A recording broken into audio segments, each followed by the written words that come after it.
Morning, sir. Morning, brother. Cheers, Music. cheers. Cheers.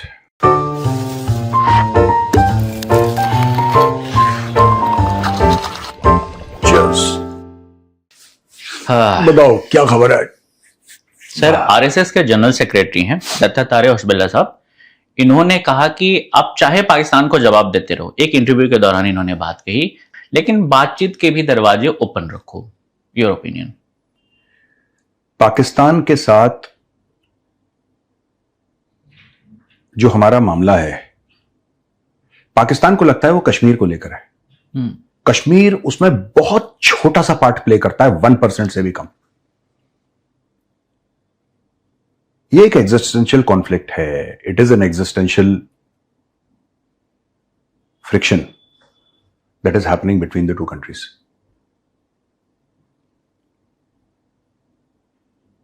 इसमें religion का बहुत बड़ा पार्ट है। अब लोग मुझसे कहेंगे आप इसको कम्युनल कर। मैं कम्युनल नहीं कर रहा। Pakistan is a communal experiment. Pakistan मजहब के बिना पे बना था ना, क्योंकि टू नेशन थ्योरी ये कहती है कि हिंदू और मुसलमान एक साथ नहीं रह सकते। तो पाकिस्तान ने अपना फैसला कर लिया कि हिंदू और मुसलमान एक साथ नहीं रह सकते। नहीं रह सकते तो नहीं रह सकते। दैट इज, वो पाकिस्तान ने अपना फैसला कर लिया। कुछ लोग हैं भारत की तरफ से और पाकिस्तान की तरफ से, ट्रैक 2 चल रहा है उनका। ट्रैक 2 डिप्लोमेसी चल रही है कि ऑफलाइन बात करेंगे। ये कैसे सर? मतलब हैं कुछ जैसे रिटायर्ड कुछ हो सकते हैं, सीनियर ऑफिसर्स हो सकते हैं, और पाकिस्तान के कुछ रिटायर्ड सीनियर ऑफिसर्स। देखिए, उसी के बाद, उसके 3 दिन के बाद, उस खबर के 3 दिन के बाद ये स्टेटमेंट आप जो बता रहे हैं वो स्टेटमेंट आया उसके 3 दिन के बाद।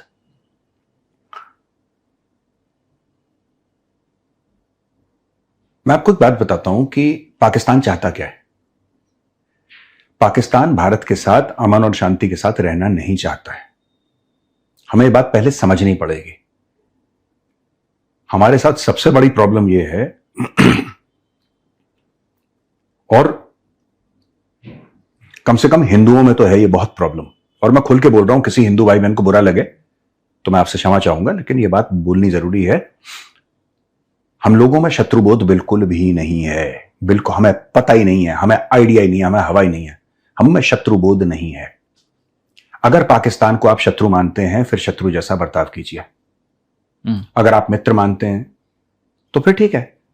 अगर आप मित्र मानते हैं, बातचीत मित्र से ही तो होती है। अगर आप मित्र मानते हैं तो जो बॉर्डर पे फौजी खड़ा है एक बार उसको भी समझा दीजिए कि यारी दोस्ती में 2-4 अगर गोलियां चल जाती हैं और तो एडजस्ट कर लो। ठीक है, मैं तो स्ट्रांगली डिसएग्री करता हूं। With all due respect to the gentleman, I very strongly disagree. पाकिस्तानियों को बांग्लादेश ने भी ठोका है, not in field, in cricket. Bangladesh ने टेस्ट क्रिकेट में पाकिस्तान को हरा दिया, और ये जो पीसीबी है बांग्लादेश के साथ एक अलग सा गैंग बना रही थी। फिर अभी ये वहां क्रिकेट में भी आ रहे, टेस्ट क्रिकेट में भी आ रहे, वनडे में तो हारते ही रहते हैं, पीएसएल में भी हारते हैं। कहीं ये जीत रहे हैं? नहीं यार, ये कहां पे हुआ? ये बांग्लादेश में ही हुआ। पाकिस्तान और बांग्लादेश के बीच में, बांग्लादेश में टेस्ट मैच सीरीज हुई, उसमें बांग्लादेश ने पाकिस्तान को हरा दिया। बांग्लादेश की हिस्ट्री में भी पहली बार है कि तो आपको एक बात बताओ, आपको क्यों लग रहा है कि मोहसिन नकवी ने सारा ये गेम खेला था? उन्होंने बेसिकली जो बांग्लादेश को चूरन खिलाया था। मोहसिन नकवी एंड हिज जीजा फील्ड मार्शल आसिम मुनीर, इन दोनों ने मिलकर बांग्लादेश को बेवकूफ बनाया। साथ इस पूरे स्कैम में शामिल कौन था? मोहम्मद यूनुस। देखो, इनकी कंपटीशन जब बांग्लादेश से थी क्रिकेट में, इन्होंने बांग्लादेश को बोला कि नहीं, वो मुस्तफिजुर का जो केस हुआ था ना, हम तुम्हारे साथ खड़े हैं, हम तुम्हारे साथ खड़े। इन्होंने बांग्लादेश को निकलवा दिया। That is how Pakistan got 1 team out, जो कि इनके लिए खतरा बन सकती थी। और ये टेस्ट मैच हारे हैं, and test is the most prestigious form of cricket is test cricket. That is the original distilled pure form of cricket, test cricket, right? ये वनडे और ये T20 तो बाद की बात है। कल हो सकता है T10 भी हो जाए, T5 भी हो जाए, लेकिन test matches are up there in terms of traditional cricket. उसमें ये हारे हैं और बांग्लादेश ने इनको हराया है। आपको क्या लगता है, ये जो पाकिस्तान ने, कई कारण होंगे उसके, 4-5 कारण होंगे, उसमें से एक बहुत बड़ा कारण यह भी था कि द पाकिस्तानीज ना, They'll find out ways and means. ये आधे समय तो दुआएं पढ़ते रहते हैं कि अल्लाह उस मैच में बारिश हो जाए, कुदरत का निजाम, उधर जलजला आ जाए, कुछ हो जाए वहां पे, जिन की भी हेल्प ले सकते, जिन आ जाए वहां पे, दूसरी टीम के पेट खराब हो जाए रात को। ये तो यही ड्रामा करते हैं पाकिस्तानी। मेहनत तो करनी नहीं है इन लोगों को। इनको अगर मेहनत करनी होती तो मेहनत करके खेलते बेहतर, ही खेलते भी घटिया हैं। ये खेलते भी घटिया हैं। And Pakistan today is a country without any cricketing talent. वो जो ग्रेट्स थे इनके, शोएब अख्तर और वसीम अकरम और वकार और इमरान खान, वो एरा इनका गया। Pakistan today has no cricketing talent. ये अगर शाहीन शाह अफरीदी, ठीक है, मैं बता रहा हूं, मुझे तो भगवान ना करे कभी मैच हो, मैं तो चाहता ही नहीं भारत पाकिस्तान का क्रिकेट का मैच हो, चाहे मल्टीलैटरल हो चाहे बायलैटरल तो खैर खत्म ही हो गया, कोई इवेंट में मैं नहीं चाहता। लेकिन एक सिनेरियो पेंट कर रहा हूं आपको समझाने के लिए। आप कभी सोचना, शाहीन शाह अफरीदी बॉलिंग कर रहा है, ठीक है, और यहां पे वैभव सूर्यवंशी है। बहुत बेटे। वैभव सूर्यवंशी 2 ओवर्स में उसका करियर बर्बाद कर देगा, कबूतर बना देगा सिर्फ मार मार के। और वैभव सूर्यवंशी तो ठीक है, एक अलग लेवल का है, उससे एक स्टेप डाउन हमारे पास 15 खिलाड़ी हैं, उससे एक स्टेप डाउन, उस लेवल का तो वो तो अजीब सा ही आदमी है वो, पता नहीं गॉड गिफ्टेड टैलेंट है वो मेहनत भी करता है, but sir is extremely talented. होता है किसी का। आपने वीरेंद्र सहवाग को देखा था, Virender Sehwag was not so much about technique, it was sheer talent. Sehwag का था ना ये हुनर। भगवान किसी के अंदर चिप फिट करके भेजता है कि बेटा मैंने तेरे अंदर चिप फिट कर दिया। अब वीरेंद्र सहवाग का कोई लॉजिक नहीं था, ऐसे क्यों खेलता है वैसे क्यों खेलता है, पहली बॉल पे डर नहीं उसके अंदर, कोई हेजिटेशन नहीं, हैंड आई कोऑर्डिनेशन इतना जबरदस्त। अगर आप क्लासिकल देखेंगे, आपको क्या लगता है कि महेंद्र सिंह धोनी की जो बैटिंग, महेंद्र सिंह धोनी की is it text book batting? वैसी नहीं है उसकी बैटिंग। टेक्स्ट बुक बैटिंग तो आप बोलो गुंडप्पा विश्वनाथ या सुनील गावस्कर, या फिर later on you talk about VVS Laxman और राहुल द्रविड़, मतलब वो ठीक है। महेंद्र सिंह धोनी का आप देखो, तो ये चिप फिट करे वाले लोग हैं, इनका भगवान ने दिमाग में चिप फिट कर दी, ये अपने हिसाब से खेलते हैं, then they mould the game according to themselves. ठीक है, तो यार ये मुझे नहीं लगता कि पाकिस्तान में कुछ भी ऐसा कुछ टैलेंट भी है। ये जाते हैं पाकिस्तान, बेसिकली जो पाकिस्तानी क्रिकेट टीम है ना, जो पोछा लगता है ना, पोछा, ये पोछे का कपड़ा है। और बांग्लादेश ने पाकिस्तानी क्रिकेट टीम को पोछे का कपड़ा लेके पूरा स्टेडियम साफ कर दिया। बोला अब तुम जाओ बेटा। चलो एक और मस्त चीज हुई है सर पाकिस्तान में। खैबर पख्तूनख्वा असेंबली में वहां पर एक मेंबर है रूलिंग पार्टी के, PMLN के जो है मेंबर है, इन्होंने कहा कि इनका नाम शोएबा शाहिद है, इन्होंने आरोप लगाया कि असेंबली में ज्यादातर लोग रॉक एजेंट हैं। बधाई हो रॉ को, RNW को, अगर ऐसा हुआ है तो, अगर इनका आरोप में 0.1% भी सच्चाई हो तो हाउ डू यू सी? नहीं, कुछ नहीं, वहां पे दूसरी सरकार है, वहां पे आई थिंक इमरान खान की पार्टी की सरकार है वहां पे, तहरीके इंसाफ की। तो और ये जो है ये शहबाज शरीफ, नवाज शरीफ की पार्टी की है। तो ये पाकिस्तान में आप जिससे अग्री ना करें वो रॉ का एजेंट है, मोसाद का एजेंट है, यहूदी है, यहूद-ओ-अनुद की साजिश। ये तो नॉर्मल डिस्कोर्स है पाकिस्तान में। सर ये स्ट्रेंज इसलिए भी है कि चाहे टॉप लीडरशिप हो, चाहे असेंबली लेवल की बात हो, चाहे अगर उससे नीचे भी वहां पे होता है तो भी, अगर आपको किसी को क्रिटिसाइज करना है तो सिंपली कह दो कि भारत से है या भारत के लिए काम कर रहा है। देखो मैं बता रहा हूं इसीलिए ना, the average IQ of Pakistan is in the single digit. ये कोई ज्यादा इंटेलिजेंट लोग नहीं है Pakistani. It is also largely because of the gene pool. ठीक है, ये मामू जान की बेटी और खाला की बेटी and all that nonsense that they keep on doing, it is also because of this, and this is medically proven fact है। गौरव आर्या ने कह रहा है, मेडिकली प्रूवन है। ये सब लोग जो उल्टी सीधी हरकतें करते हैं यार। इसके अलावा मैं आपको बताता हूं कि नैरेटिव टॉप टू बॉटम वही है। जो सड़क पे रेडी पे अमरूद बेच रहा है ना, वो भी वही स्टोरी सुना रहा है, और इनका सो कॉल्ड फील्ड मार्शल वो भी वही स्टोरी सुना रहा है।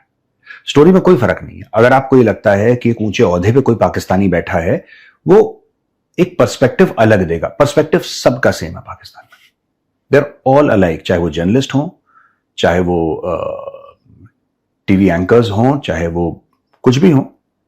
आप भारत के खिलाफ जहर उगलिए, और मैं, अगर कोई पाकिस्तानी भारत के खिलाफ जहर उगलता है, मैं उसको वेलकम करता हूं, क्योंकि मैं डेली पाकिस्तान के खिलाफ जहर उगलता हूं, तो मुझे अच्छा लगता है कि आप भी जहर उगलें।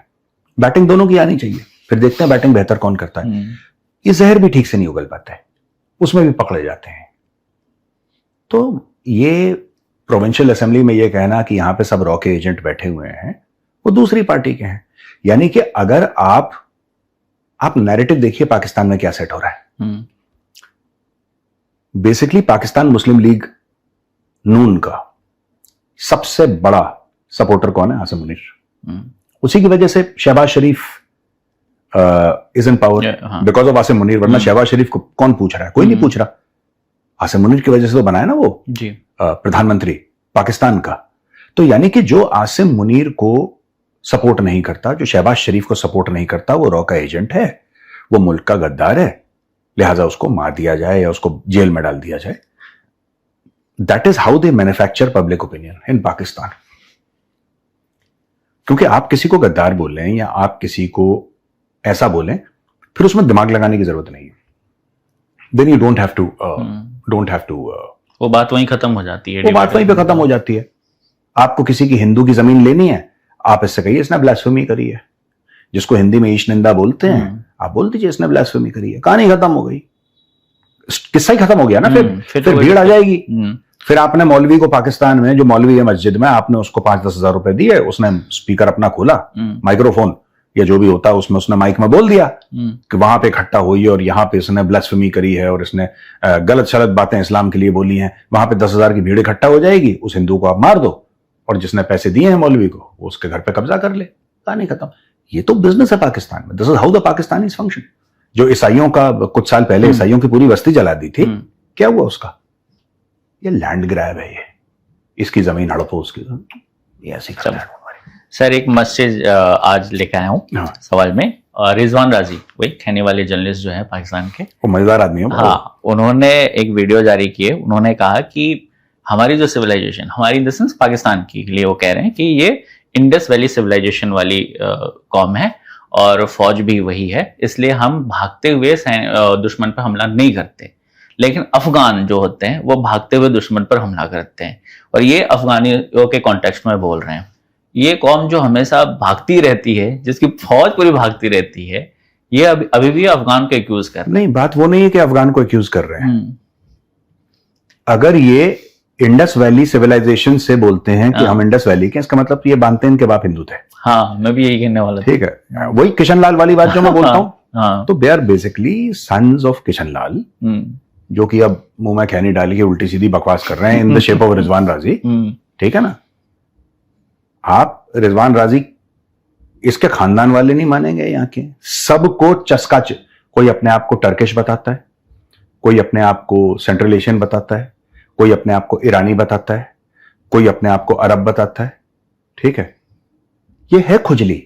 ये आइडेंटिटी क्राइसिस जो है पाकिस्तान में बहुत ज्यादा, जैसे तुर्क हैं, the Turks will always take great pride in saying that they are Turks. Turks don't want to be Arabs, they take great pride. उन्होंने तो ऑक्यूपाई करके रखा था during the First World War, the Ottoman Empire, उन्होंने कब्जा करके रखा था।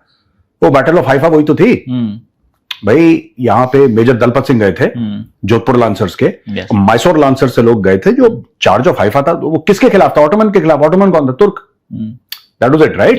जो इजराइल में हाइफा है, मैं उसकी बात कर रहा हूं। आप ईरानियों को देखो, दे आर एक्सट्रीमली प्राउड, वो नहीं कहते हम अरब हैं। अब कजाकिस्तानियों को देखिए, वो भी मुसलमान है, वो नहीं कहते हम अरब हैं। इंडोनेशिया, वो नहीं कहते हम अरब हैं। In fact half of the things that you see in Indonesia, they have Hindu roots. Even उनके नोट पे भी भगवान गरुड़ का वो लगता है। नहीं, उनकी एयरलाइन का नाम गरुड़ है। जो एयरलाइंस है ना, और आप बहुत सारे, they very proud. Only Pakistanis ना, एक्चुअली क्या हुआ, जब पाकिस्तान बना तो जैसे मुल्क बनते हैं, पाकिस्तान वैसे नहीं बना। पाकिस्तान, जो बीज था पाकिस्तान का, वो नफरत का था। Pakistan was born out of hatred. It was not born out of geopolitical necessity, or it was not born out of maybe, geopolitical necessity in the sense that the British did want it in that sense, yes, but Pakistan was not born out of a great freedom struggle or something like that. किसी ने मेहनत थोड़ा ना करी पाकिस्तान के लिए. सब झूठ बोलते हैं कि पाकिस्तान बनाने के लिए इतने लोग मारे गए, उन्होंने अपनी जानें दे दी. कुछ किसी ने जान नहीं दी, सब फर्जीवाड़ा है. बात यह थी कि पॉपुलेशन ट्रांसफर हो रहा था. जब पॉपुलेशन ट्रांसफर हो रहा था, लोगों ने एक दूसरे को मारा, गांव में राइट्स हुई हैं और लाखों लोग मारे गए. यह बात सच है. लेकिन यह कहना कि वो लोग इसलिए मर गए क्योंकि वो पाकिस्तान कायम करना चाहते थे, यह झूठ है. और यही झूठ पाकिस्तानियों को कि तुम्हारे बाप दादाओं ने बड़ी कुर्बानियां दी, किसी ने कख नहीं दी कुर्बानी. ये सब झूठ बोलते हैं, ये फ्रॉड है, 2 नंबरी लोग हैं. किसी ने कोई कुर्बानी नहीं दी. हां, मारे गए. क्या मुसलमान मारे गए? बिल्कुल मारे गए. सिख मारे गए? बिल्कुल मारे गए. हिंदू मारे गए? बिल्कुल मारे गए. एक किताब है the train to Pakistan, Khushwant Singh की. आप पढ़िएगा उस किताब को, जबरदस्त है यार. And Khushwant Singh is a very big name. और बड़ा नाम है, छोटा नाम नहीं, very very big name Khushwant Singh. तो आप कोई भी ऐसे, और आप अगर हिस्टोरिकल रिकॉर्ड जो है उनको भी जाके पढ़ें, तो दोनों तरफ मारकाट हुई है. लेकिन ये मारकाट इसलिए नहीं हुई कि एक रोमांटिक एम था कि हमें पाकिस्तान, जिन्ना लालची आदमी था, ठीक है, इधर उसकी दाल गल नहीं रही थी, तो उसने बोला कहीं और चूल्हा लगाता हूं जहां पे दाल गलेगी. ठीक है, that's it. It's very simple. Sir, एक क्लिप में बस आ रही है, वो हामिद. सुनो, एक आदमी की लालच की वजह से, एक आदमी के लालच की वजह से लाखों लोग मर गए. लाखों लोग मर गए एक आदमी की लालच की वजह से, और उसको ये बाबा कौम कहते हैं. बिगनिंग इनकी बड़ी फ्रॉड है सर, शुरू से ही फ्रॉड है. लालच पे, नफरत पे. पाकिस्तान की जो जड़ें हैं वो लालच, नफरत, डाका, इस पे बनी है. इन्होंने अपने मिसाइलों के नाम भी तो अफगानियों पे रखे हैं, गाजी ना जैसे करके रखते हैं. आप बिल्कुल रखिए अपने नाम. मैं तो कह रहा हूं कि पाकिस्तानियों को तो मैं अक्सर ये कहता हूं कि आप बिल्कुल ऐसी मिसाइल रखिए जो भारत के हर कोने पे लगे. ये आपका हक है. नाम तो ओरिजिनल रख लो यार. ना तुमने नाम भी चोरी कर लिए, नाम भी तुम्हारे नहीं है. फिर पाकिस्तानी क्या बोलते हैं, नहीं ये इस्लामी नाम है, तो इस्लाम. बस छोड़ यार, इस्लामी नाम है, ढकोसले करते हैं. अपना एक पाकिस्तान का नाम रखो ना. फिर कहते हैं इंडस वैली सिविलाइजेशन, रिजवान राजी जैसे. अब इनको बड़ा इंडस वैली याद आ रहा है. 90% ऑफ द पाकिस्तानी तो ये कहते हैं कि मोहम्मद बिन कासिम के साथ घोड़े पे बैठकर आए थे वो राजा दाहिर से लड़ने के लिए. 90% ऑफ देम आर कंफ्यूज्ड. सब.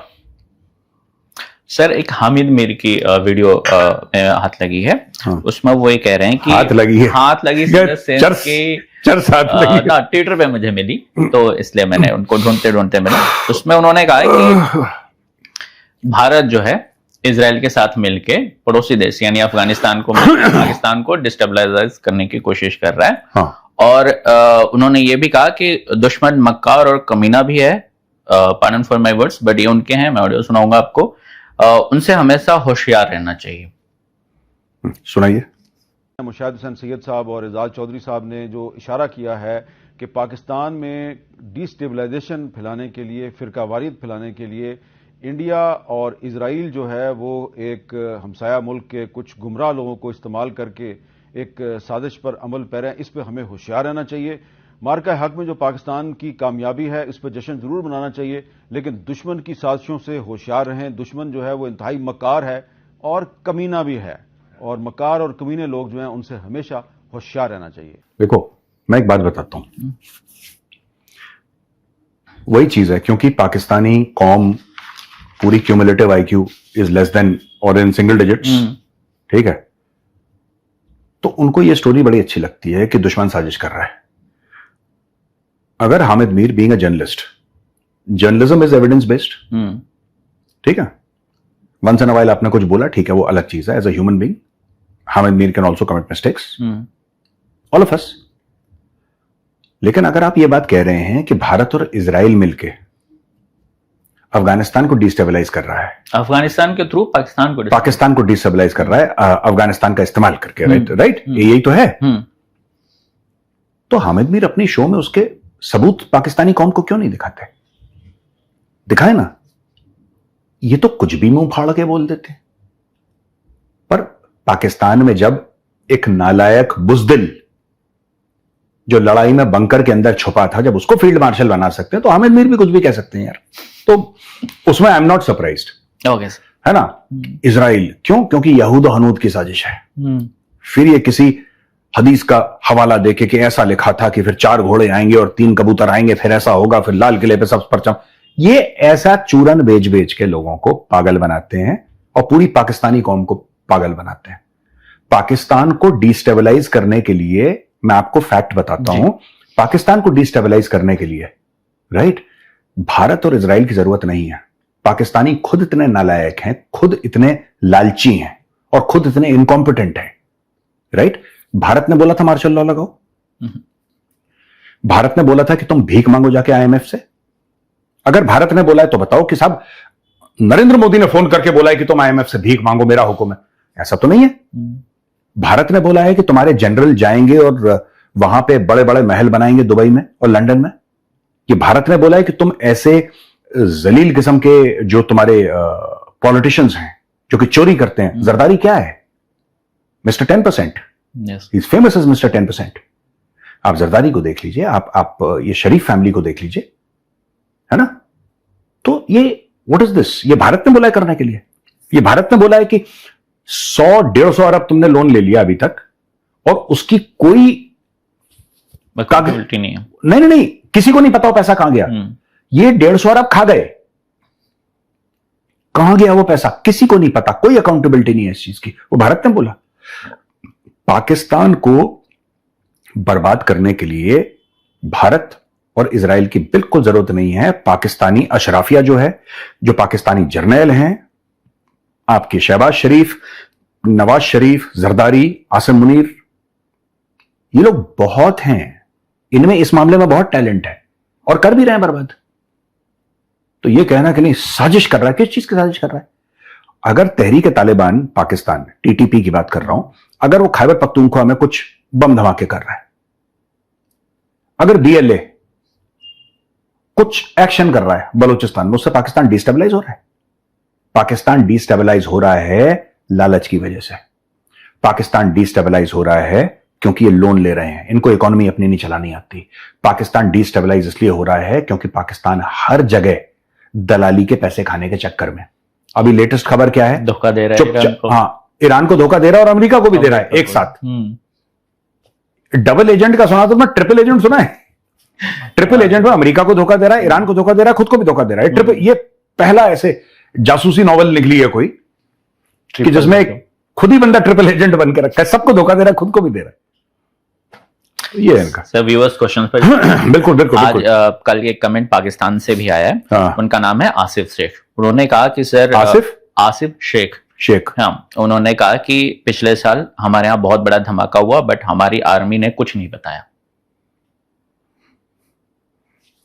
अब इसमें आसिफ साहब मैं तो कुछ नहीं कह सकता कि आपकी आर्मी ने कुछ नहीं बताया। आपकी आर्मी ने कुछ नहीं बताया क्योंकि आपकी आर्मी मालिक है पाकिस्तान में। 25 करोड़ गुलाम हैं, मालिक आसिम मुनीर है और यही पाकिस्तान का सच है। This is the truth about Pakistan. अब इसमें मैं कुछ नहीं कर सकता कि नहीं बताया, बहुत कुछ नहीं बताया। पाकिस्तान क्यों बना और कैसे बना इसके बारे में नहीं बताया। फातिमा जिन्ना को किसने मारा ये नहीं बताया, ठीक है ना। 1971 में पाकिस्तान 2 हिस्से क्यों हुआ, उसके पीछे क्या गेम थी ये नहीं बताया। 1965 की सच्चाई जिसको पाकिस्तान बड़े फख्र से कहते हैं कि हमने भारत को रोक दिया लाहौर में, उसकी सच्चाई नहीं बताई। कारगिल के बारे में पाकिस्तान ने नहीं बताया। जो टेरर ग्रुप्स के बारे में पाकिस्तान आज गिला करता है कि we are also victims of terrorism, उनको पाल पोस के बड़ा किसने किया? पाकिस्तान इसके बारे में नहीं बताता। तो ऑपरेशन सिंदूर तो 4 दिन का हुआ था, उसके बारे में इतना क्या रोना गाना कि हमें नहीं बताया। तुम्हें तो 78 साल से कुछ नहीं बताया उन लोगों ने। Get used to it baby, get used to it. Sir एक हमारी व्यूवर कर्नाटका से, इन्होंने आपसे पूछा है कि नाम क्या है? हर्षद यस, हर्षद कर्नाटका से हैं। इन्होंने कहा कि what do you think is the biggest mistake India makes while dealing with Pakistan diplomatically? Bharat कौन सी बड़ी गलती करता है? वही जो मैंने बोला था कुछ समय पहले, शत्रुबोध। हम दुनिया को बड़े रोज टिंटेड ग्लासेस से देखते हैं। ये हमारी आदत है। हमारे दिमाग में बड़ी रोजी पिक्चर है, वासुदेव कुटुंबकम, पूरा विश्व एक परिवार है और कोई दुखी ना हो, कोई परेशान ना हो, सब अच्छा अच्छा चले। और ये हमारी नेशनल पॉलिसी रही है और इसको दुश्मन कमजोरी समझता है। आपकी पॉलिसी ये होनी चाहिए कि दुखी हो, परेशान हो, ठीक है, और वासुदेव कुटुंबकम को बैन कीजिए, ठीक है, भारत कुटुंबकम। आज के लिए इतना ही सर। चलिए, ओके सर, राम राम। जय हिंद।